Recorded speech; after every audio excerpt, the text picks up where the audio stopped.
아마 여러분들이 본문을 읽고 또 제목을 들으면서 지난주 말씀과 뭔가 좀 비슷하네 라고 생각을 하실 것 같아요. 맞습니다. 지난주에 이어서 했던 말씀에서 조금 더 오늘 또 조금 더 나갑니다. 자, 여러분, 우리는 지난주에 14만 4천 승리자들의 이마에 예수의 이름이 아닌, 그죠? 아버지의 이름, 어린 양의 이름. 왜 어린 양의 이름을 이마에 기록하게 되었을까? 왜 예수의 이름이 아닌 어린 양의 이름일까를 지난주에 살펴봤어요. 그렇게 인이 쳐진 이유에 대해서 우리가 지난주에 살펴봤었고요.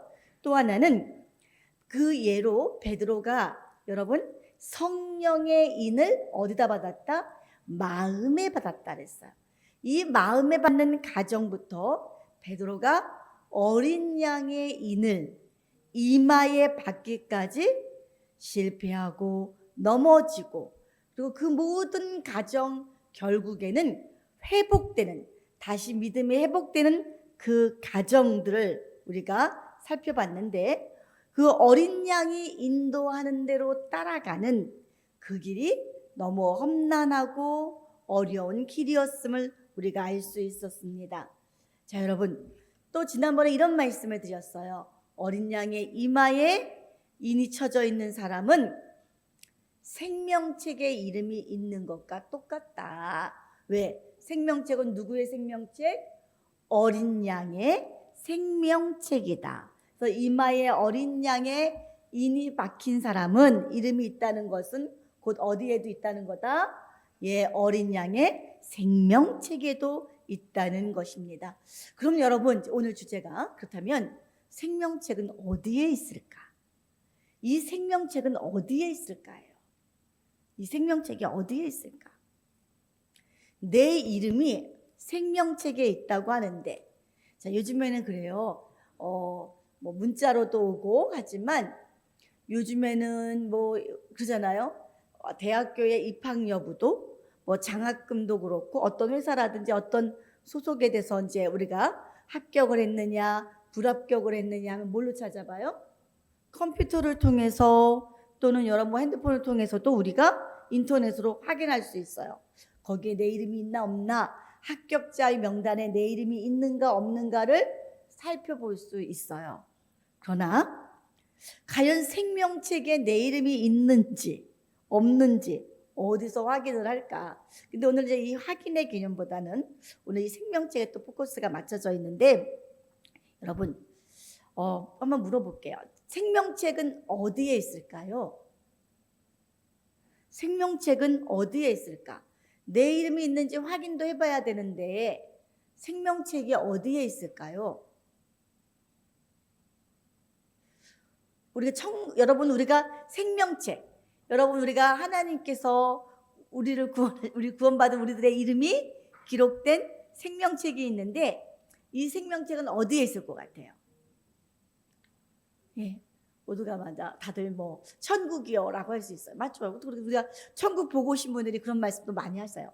또 여러분들, 우리가 계시록 20장, 이건 안 찾아도 되는데 20장 12절에 보면 보좌 앞에 생명책이 펼쳐져 있다, 이런 말씀이 있어요. 그래서 그렇다면 생명책이 보좌 앞에 있는 것인가?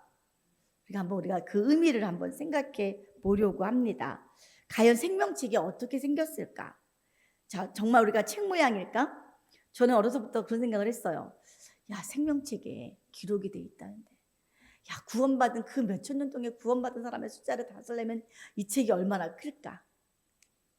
우리 예전에 이 생명책 이런 것 때문에 교회 주소록이 있었어요. 한국 교회 주소록. 근데 지금은 그 교회 주소록을 있어요, 없어요? 지금은 안 만들어요.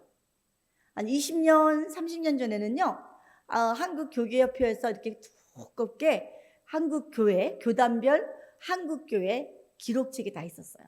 그래서 기역별로 뭐 서울이면 서울, 그렇죠? 지방이면 지방대로 교회 이름이 쫙 거기에 조그맣게 그냥 깨같이 교회 이름이 나와 있는 거를 우리 교회 여기 있네 하고 보면서 굉장히 목사님들이 자랑스럽게 여기신 때도 있었어요. 자, 지금은 교회를 찾으려면 또 어떻게 찾아요? 인터넷으로 가지고 띠띠띠띠띠 눌리기만 하면 돼요. 그래서 저는 어린 시절에 이 생명책에 그 많은 이름이 다 들어가려면 책이 얼마나 두꺼울까. 도서관에 막 방치된 것처럼 엄청나게 책들이 막 있어서 거기서 그 생명책에 다 이름들이 올라가는 걸까. 어렸을 때 그런 생각을 해봤었어요. 자, 근데 우리가 보면 보좌에서 예수님이 보좌에서 생명책을 폈다 이런 말씀이 있으니까 우리는 일단은 뭐 책처럼 생각을 해요. 책 모양일 것이다. 근데 요즘에는 책이 없어도 어때요? 컴퓨터에 아니면 요만한 그쵸? USB에. 또 하나는 뭐예요? 클라우드라는 데다 저장을 막 해요. 다 찾아요. 지금 교회. 그렇다면 여러분 과연 생명책은 어떻게 생겼을까? 우리는 늘 우리가 보던 대로 생각을 해요. 우리가 지금까지의 컴퓨터 시대가 돼서 여기까지만 우리는 생각을 할 수 있어요. 그러나 성경은요. 다 짝이 있다 그랬어요. 짝이 있어요. 그래서 힌트와 어떤 실마리들을 우리가 이해할 수 있는 것들을 이렇게 숨겨놓으셨어요. 우리가 찾을 수가 있어요.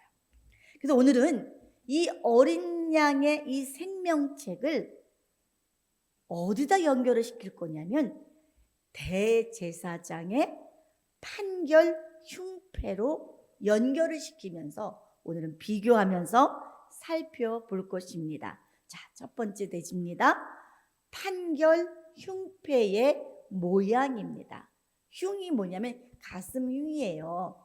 패는 이제 방패할 때 패자와 똑같은 거고요. 자, 판결 흉패의 모양. 그래서 우리가 이제 이거 보기 위해서 대제사장의 예복을 그림을 띄워주실 거예요. 그럼 띄워줄 거예요. 그럼 그 그림을 보면서 한번 보도록 하겠습니다. 자, 대제사장이 보이네요. 위에 뭘 썼어요? 머리에 간을 썼어요. 그렇죠? 머리 간을 하얀 모자 있죠? 이 머리에 간을 썼어요. 대제사장의 모자예요. 자, 제사장과 대제사장의 모자가 달라요. 옷달로. 자, 순서를 보면 대제사장이 예전에 배운 것 있지만 제가 속옷은 뺍니다만 여기도 보면 자, 여기서 대제사장의 속옷이 지금 보여요. 어떤 게 속옷일까요? 배운 게 기억나신 분? 흰색. 예, 흰색이 속옷이에요. 하얀 흰 옷을 우리는 속옷이라고 불러요. 그리고 그 위에 소매가 없는 긴 청색이 있어요. 청색 보이시죠? 이 청색은 뭘까요? 겉옷이에요. 예, 겉옷. 자, 속에 하얀 것은 흰 옷, 겉에 있는 청색은 겉옷. 그리고 그 뒤에 뭘 입었어요? 꼭 앞치마 같은 거를 입었어요. 근데 앞치마가 보니까 알록달록해요. 뭘로 쓰면 청자홍배라 그래요. 청자홍배. 이게 뭐냐면 청색, 자색, 홍색 배실로 아주 꼬아서 만든 아주 짜서 만든 이게 앞치마 같이 생긴 거 있어요. 대제사장이 입은 앞치마 같이 생긴 이것을 우리가 혹시 뭐라고 그러는지 기억나십니까?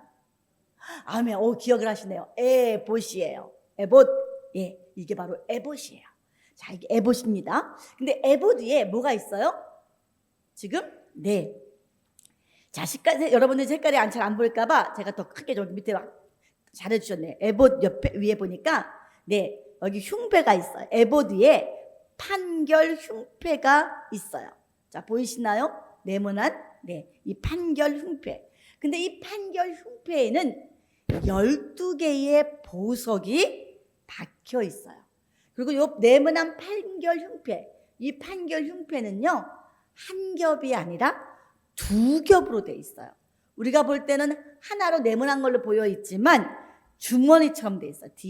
이 뒤에 주머니처럼 덧대 있어서 그 안에 무엇을 넣냐면 우림과 둠민이라는 것을 둠민을 집어넣어요. 그리고 대제사장이 하나님께 여쭙는 거예요. 하나님, 전쟁이 터졌는데 우리가 공격을 해야 될까요? 어떻게 할까요? 하나님의 뜻을 구합니다. 하나님 앞에 기도할 때 판결 흉패를 안에 기도한 후에 이 판결 흉패에 있는 이 우림과 둠밈을 통해서 꺼내서 제비를 뽑듯이 뽑아요. 아, 이거는 공격하라는 신호구나. 아, 이거는 아직 기다리라는 신호구나. 예, 제사장이 하나님께 물어보는 도구가 우림과 둔민이에요. 그런데 이 우린과 둔민인데 이 판결 흉패가 여러분 사실 어떻게 생겼는지는 몰라요. 우린과 둔민이 어떻게 생겼는지는 모르고 쉽게 얘기하면 주사위는 아닙니다. 그러나 우리가 쉽게 얘기하듯이 주사위를 던져서 알아보듯이 비슷하다는 거예요. 주사위는 아니지만 우린과 둔민을 꺼내서 하나님의 뜻을 살펴보는 거예요. 자, 그렇다면 아까 이 가슴에 있는 이 흉패가 두 겹이라 그랬잖아요. 그렇죠? 주머니가 있다 그랬잖아요. 한번 보겠습니다. 출애굽기 28장 16절 21절을 먼저 본 다음에 다시 또 그림으로 갈게요. 다 같이 출애굽기 28장 16절부터 21절인데 16절 한 절만 읽어도 될 거 아니 쫙 다 읽어볼게요. 16장 21절까지 시작. 장강에 한 뼘씩 두 겹으로 네모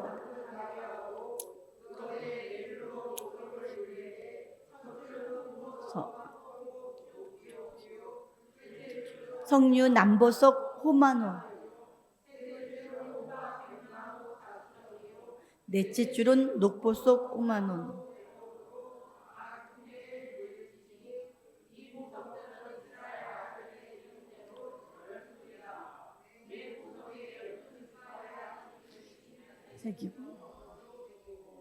네, 여기 보면 판결 주머니가 있어요. 근데 장강 이 얘기는 가로와 세로가 한 뼘 이렇게 한 뼘이에요. 근데 제 손은 좀 작아요. 이 한 뼘인데 보통 이 한 뼘 남자의 손으로 한 뼘이 22.8cm래요.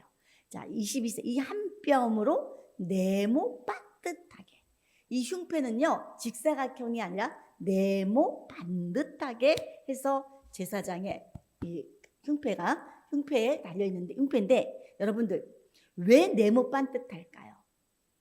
대제사장은 하나님 앞에 또 바르게도 살아야 되지만 이건 뭐냐면 공평해야 돼요. 이 하나님 앞에 이 판결을 할 때 어디에 치우침이 없이 판결이잖아요. 흉패가 판결 흉패 치우침이 없이 하나님 앞에 정직하게 공평하게 사람들에게 대해야 되기 때문에 사각형으로 만들게 했어요. 그리고 그 밑에는 그 안에는 또 뭐가 있다 그랬어요? 12개의 보석이 있는데 여러분이 보석을 읽어줘도 모르죠. 저도 이게 어떻게 생긴 거죠? 홍보석은 뭐고 황옥은 뭐고 녹조은 뭐고 잘 모르겠어요. 그런데 이렇게 진귀한 보석들이 12개가 있어요. 자, 이제 이 12개의 각 보석을 조금 더 자세히 한번 살펴보도록 할게요. 그림으로 한번 보면서 제가 설명을 좀 드리겠습니다. 그 다음 그림으로 좀 보여주시면 될 것 같아요. 제가 이렇게 보였는데 그 다음 그림으로 제가 잘 보이나요? 잘 안 보이죠? 네. 감사합니다. 항상 또 깍대를 또 해줘요. 자, 그런데 근데 이제 전체를 다 봐야 되기 때문에 이렇게 여러분들 보시면 돼요. 자, 여러분들이 보면 맨 위에 뭐가 있어요? 네, 홍보석이라고 오른쪽부터 보면 유다 홍보석이에요. 거기는 홍보석이 있고 황옥이 있고 스불 이게 뭐예요? 녹조기 있는데 저기 뭐라고 써 있냐면 이 홍보석에 뭐라고 써있냐 자세히 안 보일 거예요. 빨간색인데 유다라고 써 있어요.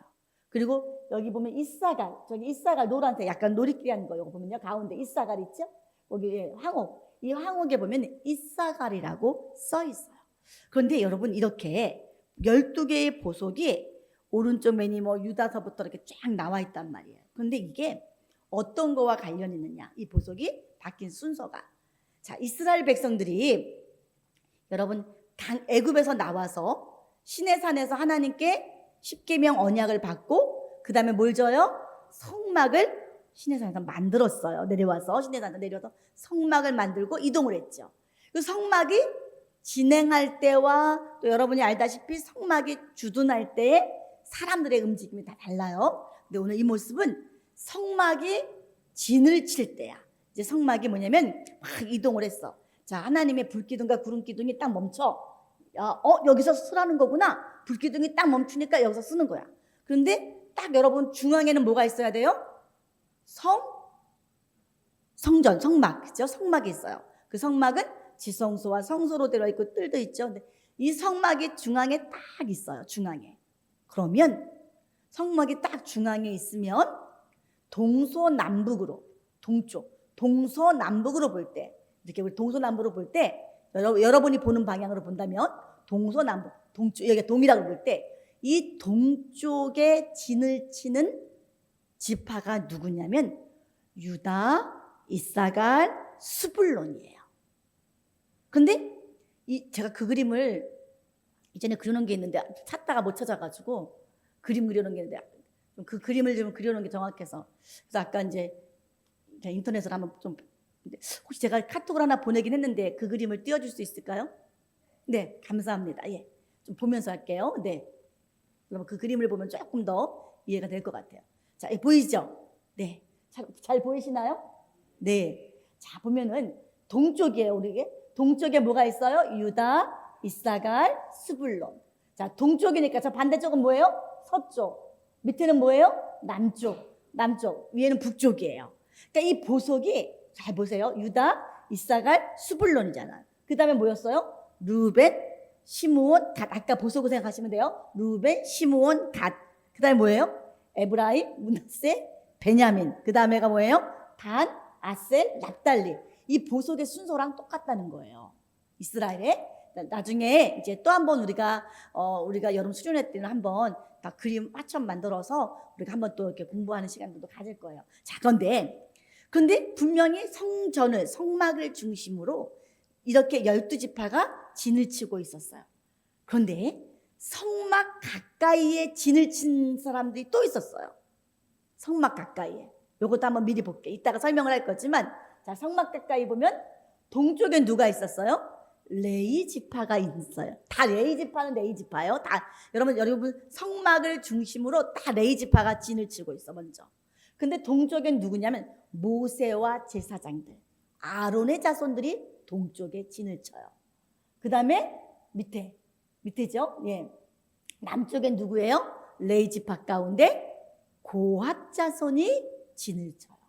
그리고 여러분이 알다시피 서쪽엔 누가? 예, 게르손 자손들이, 북쪽에는 무라리 자손들이 진을 치고 있더라. 자, 여기까지는 이제 기억을 하시면서 이제 말씀을 들으시면 돼요. 자, 두 번째 이제 넘어가서 이제 여러분과 함께 두 번째 대지, 이제 이 12보석을 살펴볼 건데 대제사장 가슴에 있는 12보석입니다. 여러분, 쉽게 말해서 누군가에게 좀 잘 보이고 싶어. 누군가가 나를 좀 알아줬으면 좋겠어. 그럼 누군가가 나를 알아주는 방법은 뭐예요? 내가 어떻게 해야 돼요? 누군가가 나를 좀 알아줬으면 좋겠어. 그러면은 그 사람 앞에 내가 자꾸 얼쩡얼쩡 거려야지 그 사람이 날 알 거 아니야. 나 혼자만 방구석에 있어서 나를 알아주세요 하면 알아줘요? 아니죠. 네, 누군가가 나를 좀 이렇게 알아주세요. 왔다 갔다 해야지 알아요. 그렇죠? 나중에 뭐예요? 저 사람 자꾸 왜 자꾸 내 눈에 왜 와? 저 또 마주쳤네. 그래가 누구예요? 저 사람 누구지? 이름이 뭐지? 뭐 하는 사람이지? 관심이 있단 말이에요.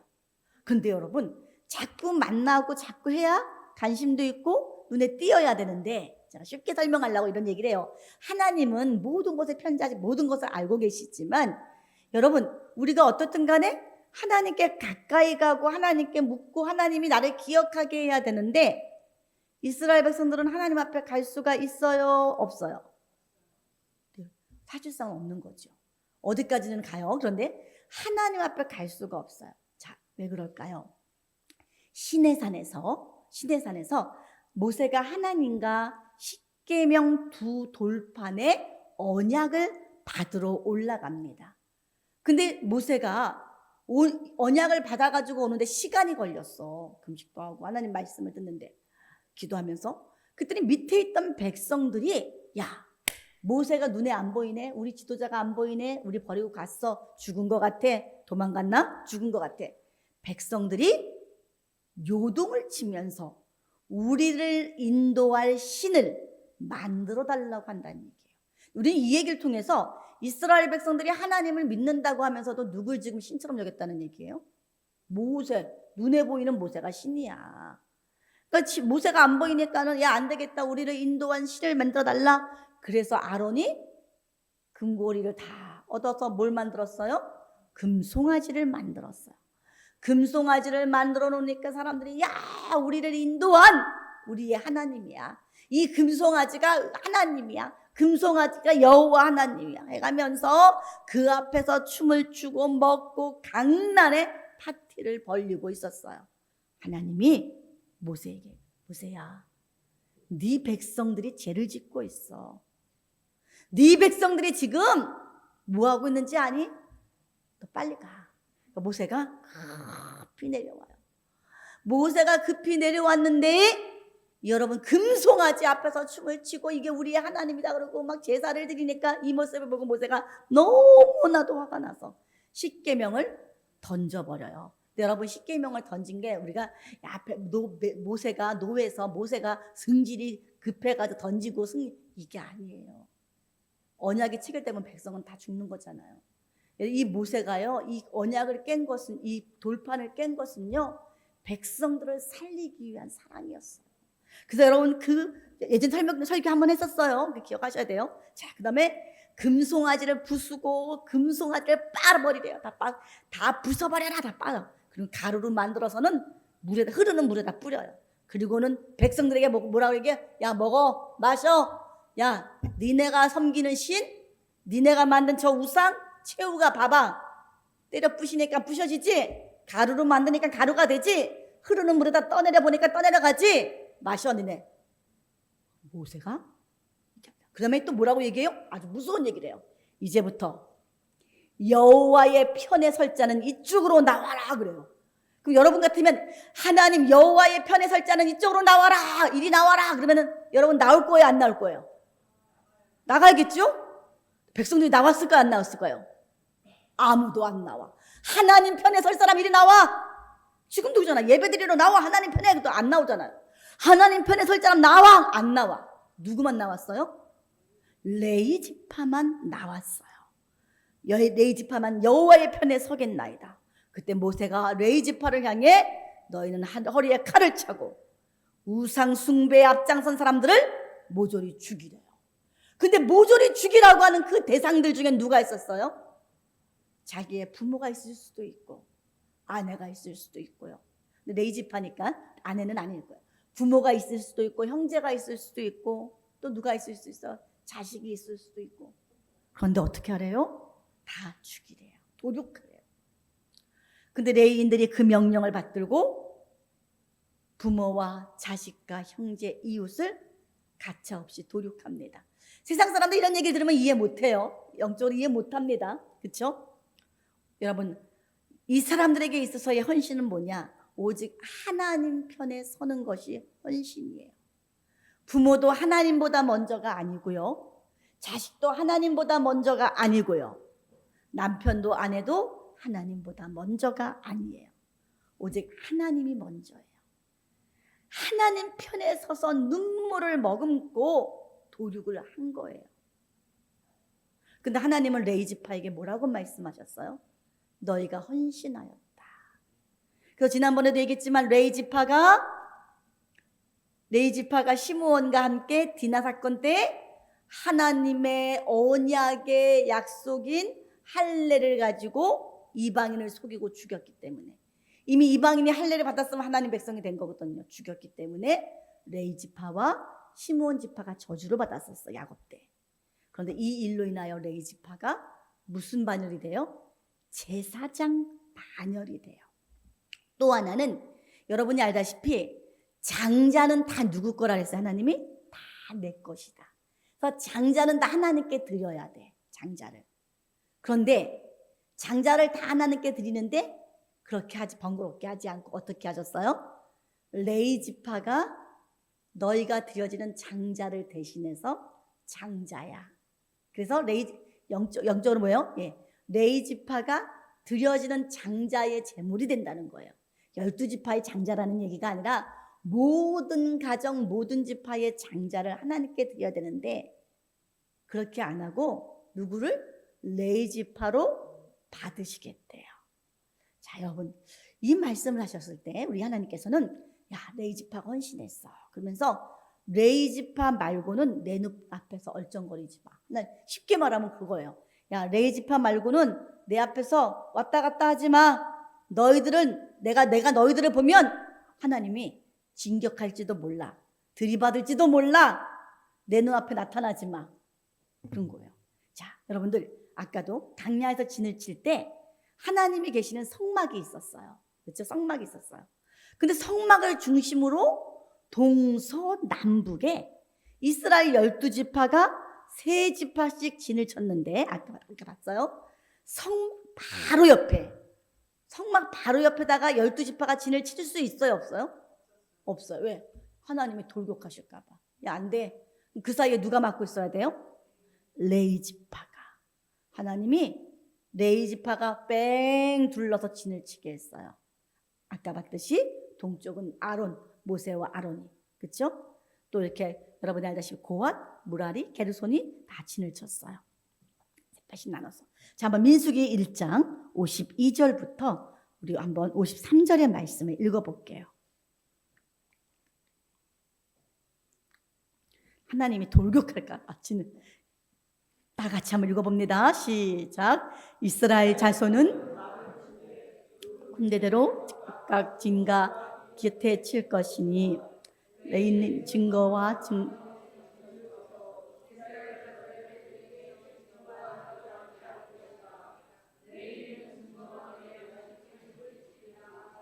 네. 이스라엘 자손의 회중에게 진노가 임하지 않도록 누가 있어야 된다는 거예요? 레위 지파가 그 진노를 막고 서 있어야 된대요. 하나님의 진노가 백성에게 임하지 않도록. 이게 뭐냐면 하나님은 레위인만 상대하시겠다는 거야. 그러니까 그렇다고 여러분 모든 백성을 버린 게 아니에요. 근데 여러분은 이렇게 얘기하면 또 이상하게 받아들여요. 레위 지파만 상대하시겠다. 그래서 성막에서 하나님의 일을 받드는 모든 봉사, 모든 사람 다 레위 지파예요. 이거 쉬운 거 아니에요. 레위 지파가. 성막에 이전할 때마다 성막에 기둥들 들고 가야지요. 또 여러분 뭐 술에다 실은 건 괜찮아. 어떤 건 술에다 못 실어. 법궤 같은 거 손으로 술에다 실으면 돼요, 안 돼요? 안 되잖아. 다 손으로 채에다 끼워서 다 들고 가야 되잖아.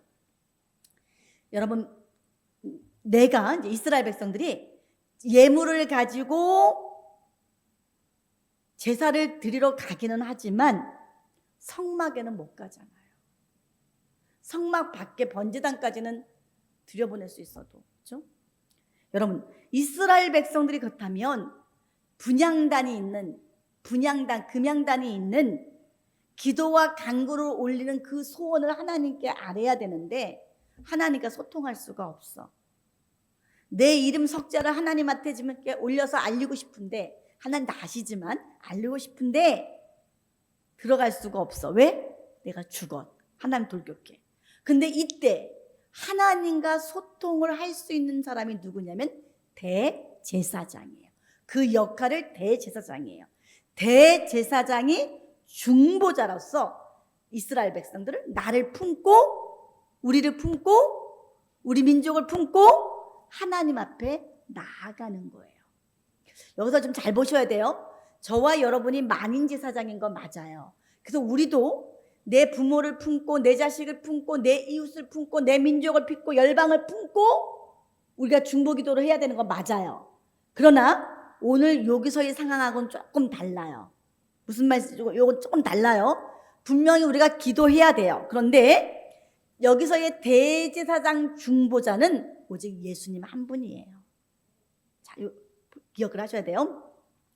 나 대신 어떻든 제사장이 아론 제사장이 나 대신 분향을 해. 기도를 하고 간구를 해요.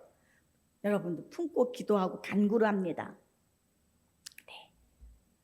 근데 이 대제사장의 가슴마다 아까 보석에 뭐가 쓰여있다 그랬어요?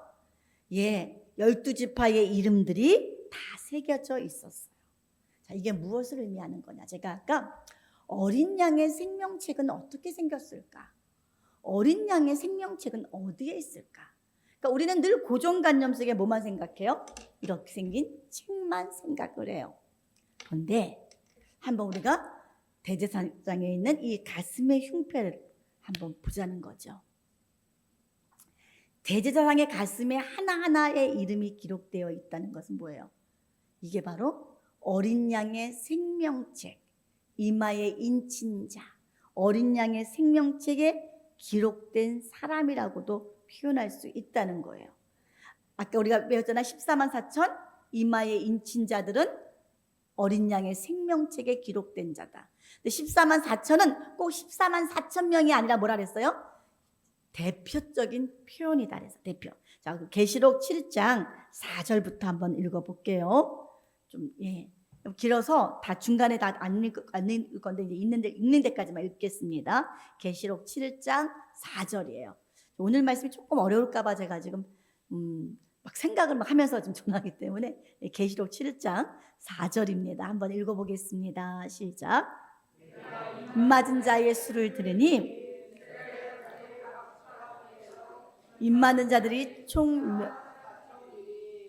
유다 지파 중 1만 2천이요 루벤 지파 중에 1만 2천이요 뭐 이렇게 나와요. 네, 여기 보면은 쭈루룩 12지파가 나오는데 12지파 모두 다 1만 2천 명씩 12지파다 보니까 모두 몇 명이 됐다고요? 14만 4천 명이 됐어요. 여러분, 대제사장의 가슴에 새겨져 있는 12개의 보석들은 바로 그 14만 4천 명을 나타내고 있어요. 14만 4천 명은 모두 다 어린 양의 생명책에 기록된 이름들이에요.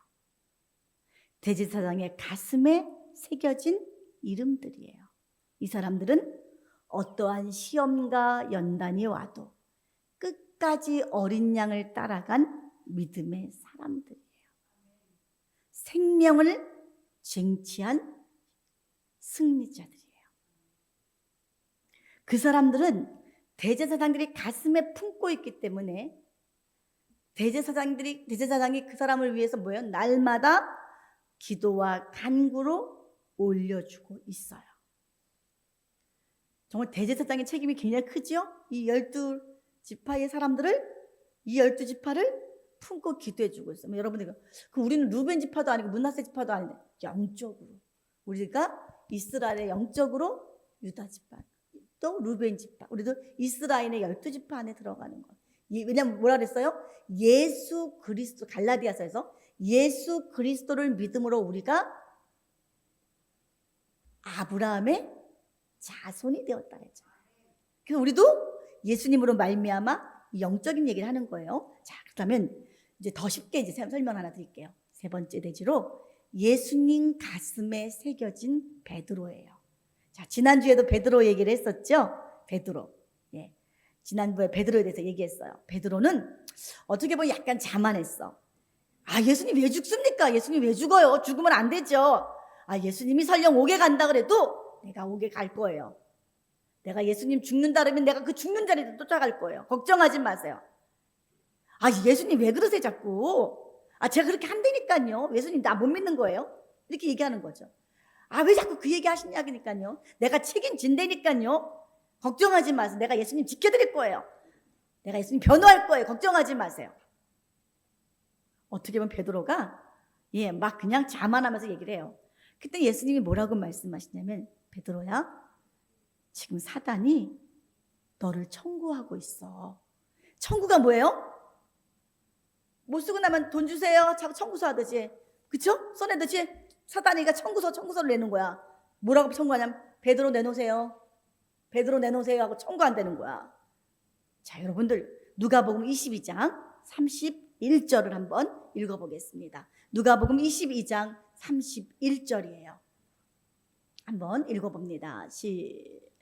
시작. 시몬아 시몬아 사단이 밀가루를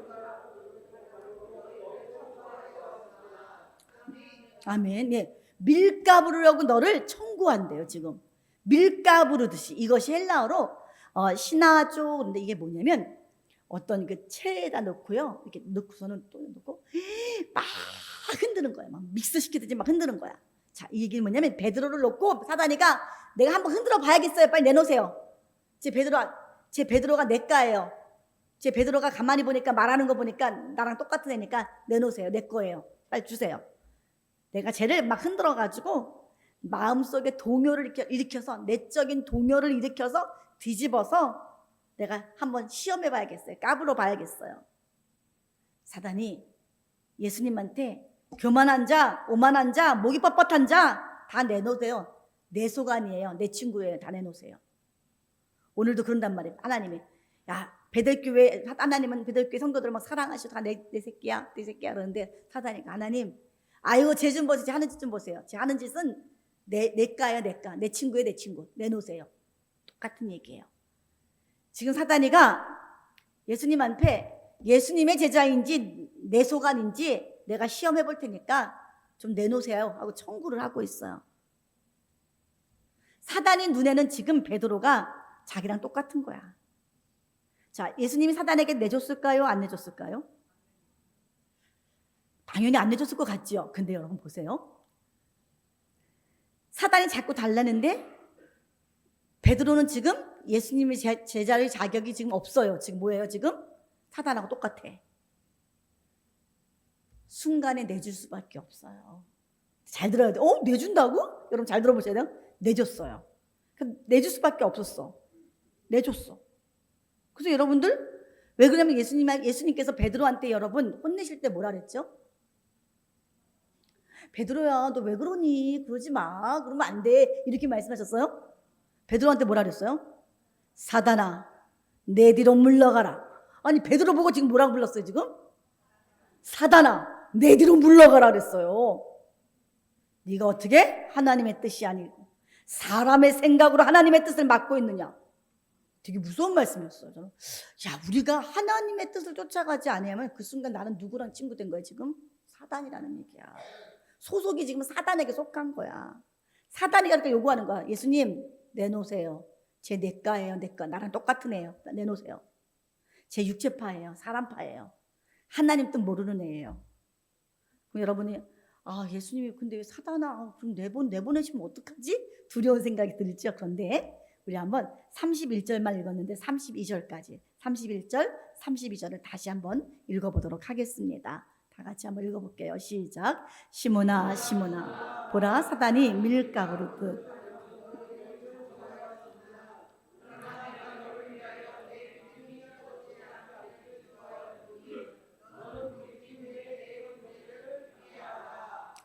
아멘. 이거였어요. 여러분 그 순간에는 이 사단아 내 뒤로 물러가라. 우리 예수님이 이렇게 말씀하셨지만 우리 주님이 하시는 말씀이 뭐예요? 시몬아 사단이가 너를 청구했어. 내놓으라고. 그런데 나는 너를 위해 기도해. 너를 위해 너의 믿음이 떨어지지 않도록 네 믿음이 떨어지지 않도록 여러분들이 이 말씀 오해하지 않고 보셔야 돼요. 제가 사단에게 내줬다는 게 버렸다는 게 아니에요. 그 사람이 사단에게 속해 버렸다는 얘기야. 사단하고 같이 지금 짝을 맞췄다는 얘기야. 근데 하나님은 뭐라고 말씀하시는 거예요? 그러나 나는 너의 믿음이 떨어지지 않도록 기도할 거야. 그 다음에 네가 돌이킨 후에 네 형제들을 굳게 해. 너처럼 흔들리는 네 형제들을 바로 잡아줘. 여러분 대제사장이신 예수님의 가슴에 베드로의 이름이 있어요. 여러분 예수님께서는 베드로를 품고 아버지 앞에 나간 거예요. 베드로의 믿음이 떨어지지 않게 해주십시오. 베드로야 너 돌이킨 후에 너처럼 힘들어서 너처럼 두려워서 너처럼 마음이 상해서 험한 길을 네가 그 상한 그 마음 때문에 다른 사람들도 상할 수 있어. 그 형제들은 네가 돌이키게끔 해. 삐딱삐딱거리는 그 형제들을 네가 돌봐줘. 네가 가는 길이 앞으로 험하고 힘들 거야. 믿음의 시련은 있겠지만 떨어지지 마. 대제사장이신 예수님은 그의 가슴에 예수님의 가슴에 베드로의 이름을 새겨놓고 기도하시는 거예요. 결론을 맺습니다. 여러분 예수님의 가슴에 보석같이 새겨진 베드로예요. 여러분 부럽죠? 이 순간 보면 부럽다고 생각할 거예요. 나도 저렇게 돼야 되는데 나 저런 복을 받아야 되는데. 그런데 여러분들 하나님 예수님 나도 내 이름도 꼭 예수님의 가슴에 흉표에 나 좀 새겨주세요. 이마에 입 맞은 자가 되게 해주세요.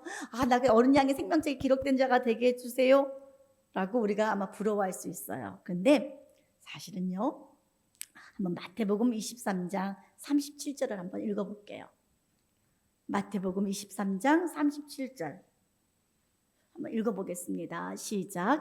예루살렘아 예루살렘아 이 선지자들을 죽이고 암탉이 그 새끼를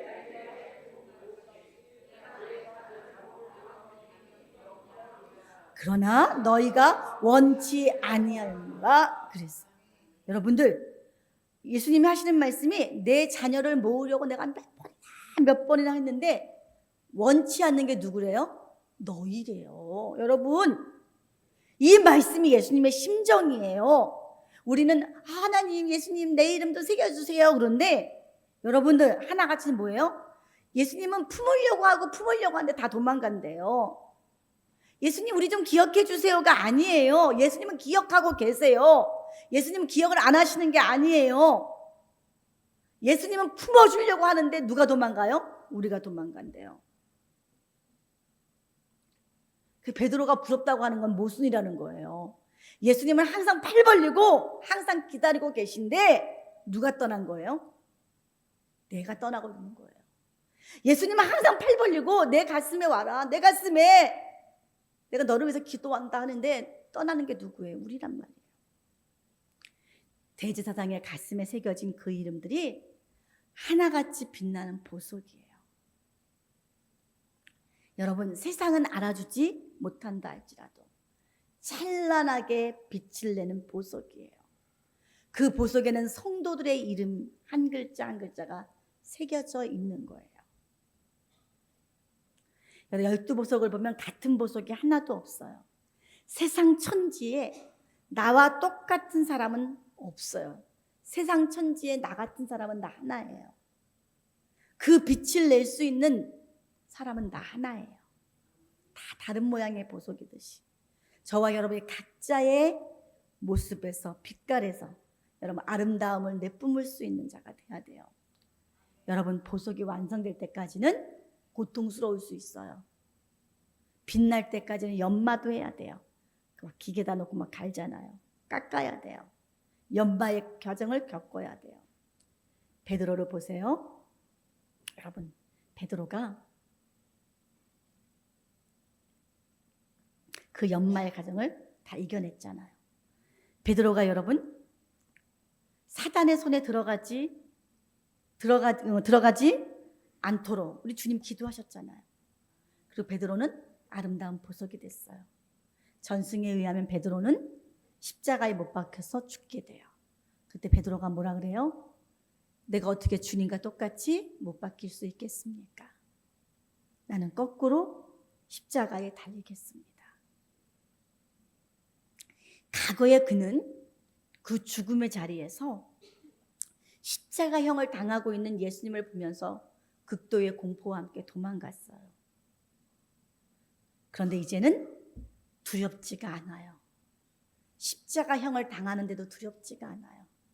오히려 거꾸로 매달려 죽겠대요. 베드로는 찬란하게 빛나는 보석이 되었어요. 우리 베델의 성도님들, 저와 마찬가지로 우리는 어린 양이 어디로 인도하든 간에 순종하며 가는 뜸의 사람. 그래서 우리 그 가정이 녹록지는 않아요. 연단이 있고요. 훈련을 받아요. 근데 그 연단과 훈련을 통해서 찬란한 보석이 되는 거예요. 찬란한 보석으로 예수님의 가슴에, 대제사장인 예수님의 가슴에 새겨지는 그런 역사가 있기를 축원을 드립니다.